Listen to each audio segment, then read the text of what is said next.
Good evening. Many thanks to the organisers of this event for inviting me.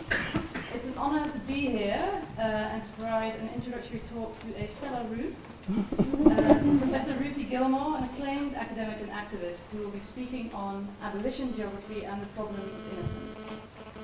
My name is Ruth Hopkins, as Sharad already said, and I work as an investigative journalist for the Wits Justice Project. The Wits Justice Project explores new notions of journalism and social responsibility by bringing together a rare combination of investigative reporting, education, law, and advocacy to expose miscarriages of justice and abuse in the criminal justice system. Writing about criminal justice issues from a human rights perspective is not always easy. Professor Gilmore's problem of innocence in the title of her talk reminded me of a dilemma we face at the Wits Justice Project. Our project has uncovered and written about widespread prison torture in St. Albans, a prison in Port Elizabeth, in the privately run Mangone Correctional Centre in Bloemfontein. We have written about the spread of tuberculosis in detention, about wrongful convictions, disability and other health issues in prisons, missing transcripts, police brutality, and many, many other criminal justice issues. And because we are journalists, and therefore create an impact through the media, we have, implicitly perhaps, come to understand that innocence sells well. And subconsciously perhaps, we have come to understand that, for example, a wrongfully convicted victim of prison torture works well in the stories we tell. Now first, I'm going to tell you a bit more about those stories, and then later I will get back to this notion of the problem of innocence in the work of the Wits Justice Project. First, though, some basic data. South Africa has a high incarceration rate. It ranks 11th in the world. There are 243 correctional centres in South Africa, according to the Department of Correctional Services 2013 and 2014 annual reports. The total prison population is currently just below 160,000. Of these, more than 40,000 are remand or awaiting trial detainees. This means that they have yet to be found guilty of the crime they have been charged with. Detention facilities in South Africa face manifold problems. With an outdated infrastructure, understaffed workforce, and massive overcrowding, the system is bursting at its seams. Some of the more pressing issues include heavily overcrowded remand facilities. According to the Department of Correctional Services, there is an average overcrowding rate of nearly 30%, and a shortage of 40,000 beds nationwide. Severely clogged court rolls, a tough, no-mercy approach to crime, and the unaffordability of bail are the main causes of overcrowding. One of the worst affected centres is Pollsmoor Prison in Cape Town.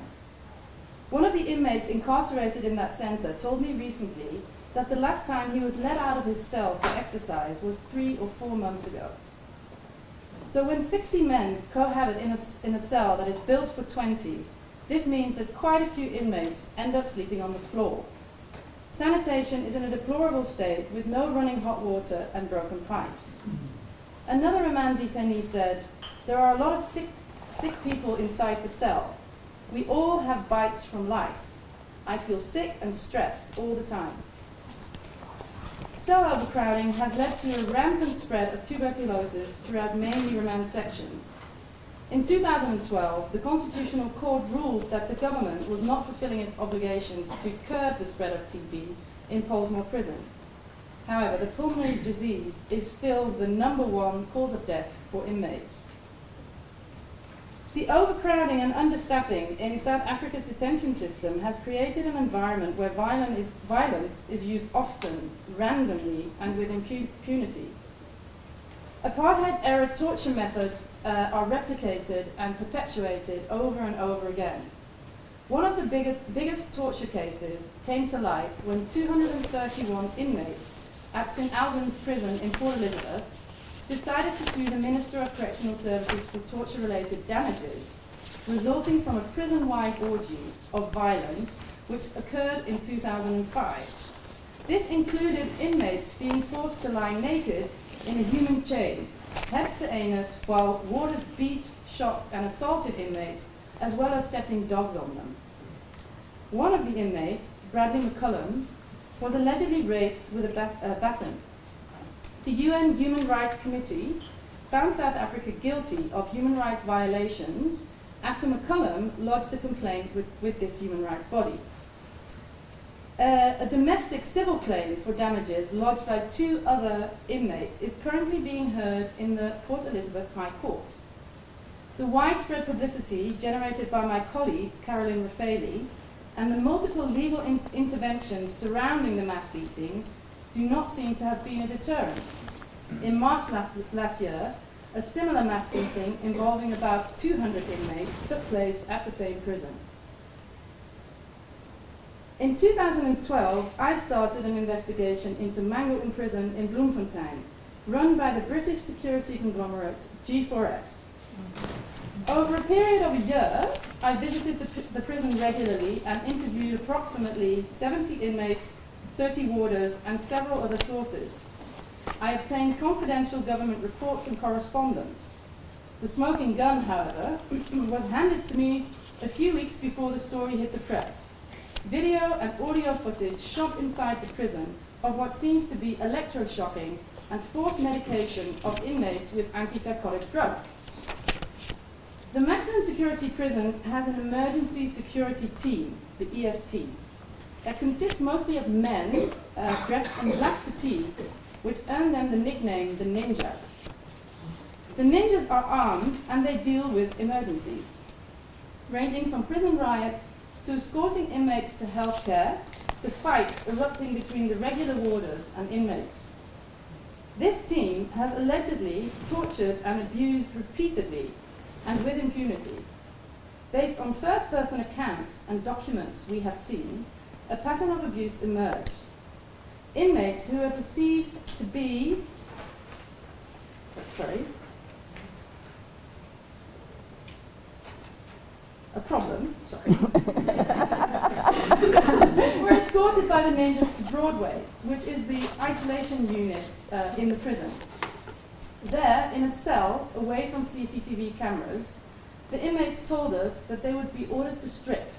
They would have water poured over them, they had to lie on a metal bed frame, and then they would be electroshocked with electrically charged shields and beaten and kicked by the Ninjas. Sometimes, though, a different approach was used, I found, after leaked video footage was handed to me.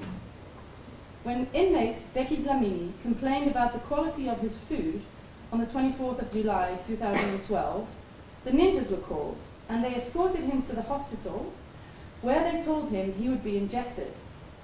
When he protested, "No, I am not a donkey," his arms were twisted behind his back, and he was forced on a bed. He told me he was then injected with what we have been told by a hospital nurse is etamine, a known antipsychotic. He fell asleep immediately, but when he woke, he felt zombie-like and robotic, and was unable to take a shower because of the severe side effects that many other inmates had also complained about. When my investigation was published in the South African Mail and Guardian and the British Guardian, end of October 2012, a media frenzy ensued. The issue was covered by the BBC, CNN, Reuters, AP, and many other media outlets. The then Minister of Correctional Services was outraged and announced a governmental investigation. He promised to leave no stone unturned. He also boldly stated that the privatization of prisons had failed. However, nearly 2 years after this announcement, the government report still hasn't been finalized or released. No one responsible for the torture has been prosecuted, fired, or suspended, and surprise, surprise, G4S is still running the prison. So why is the uncovered abuse not addressed in St. Albans and in Mangaung prison? How can these levels of impunity remain? Does South Africa not have one of the most progressive constitutions in the world, and a history steeped in abuse, torture, and institutional impunity? Part of the answer to that question might lie in the public perception of the criminal justice issues we write about. In public debates, we find the argument that prisoners have human rights does not hold much sway. It is only when our points are somehow connected to the innocent people, be it the one who has been wrongly convicted, for example, or the general population who is at risk of contracting TB from ex-prisoners who return to their communities, it's only then that hearts and minds are reached.